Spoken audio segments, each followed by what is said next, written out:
Hey, this is Drew with Citizen Coder, and today I'm going to show you how to change your camera. So I've had a lot of people asking, um, how they put a first-person camera in or isometric camera. So we're going to go through that workflow today. If you've been following my video so far, we've set up a basic scene with a character, and we've changed the skin on the scene, on the character. So the next thing you're going to do is you're going to expand your player and game management. So a lot of times you'll see it like that. You'll go down to player controller, and then actually you're going to go here to player camera.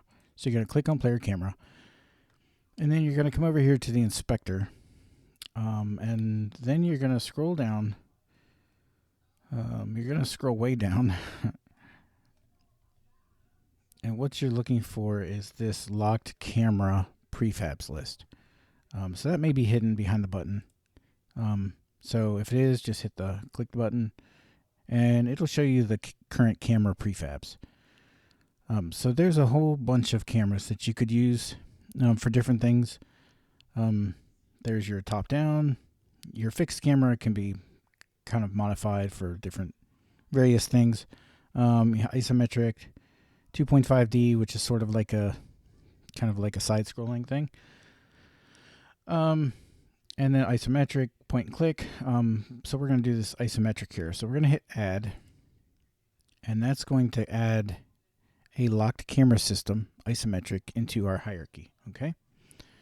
So from here, you're going to want to scroll back up on the inspector. You're looking for a setting, and it's set camera to start game.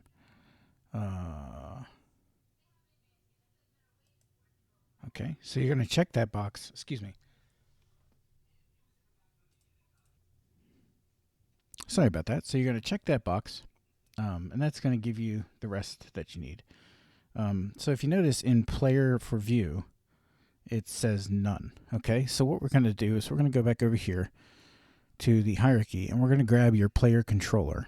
All right, and we're going to just drag that over to the player for view. We're going to drop that in, and that is going to set your player. Okay.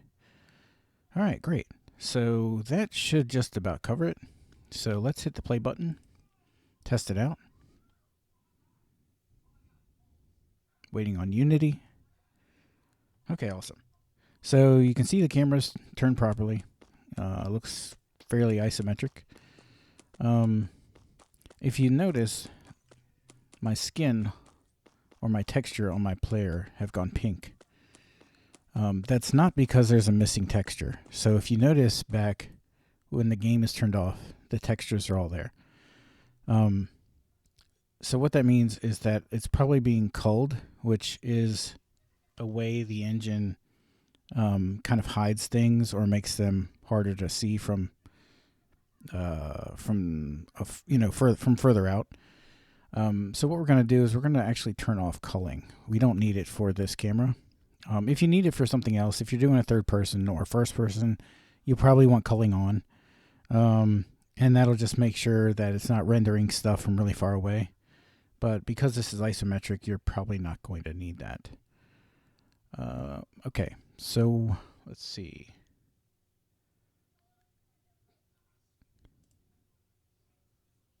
I am looking for the culling. I think it's under camera still. Yep, here it is. Okay, so still under player camera. And then all you have to do is uncheck this player culling system script, and that will turn off culling. Okay, then all you got to do is test it again. And we'll make sure everything appears as normal. There you go. So that's kind of how things work. So any kind of camera setup, you're basically going to do that workflow if you're adding a different type of camera. This asset kind of works in that way. So you've got a whole series of scripts that have various properties set to them, and you can turn them off or change them, just depending on what you're trying to do. It can be a bit hard to get to grips to, just because, it's kind of overwhelming when you're just looking at it and you don't know what you're looking at. But give it a little time. It's not that bad once you start to get a handle on it. All right, so that's it. Thanks for watching, and I'll see you next time.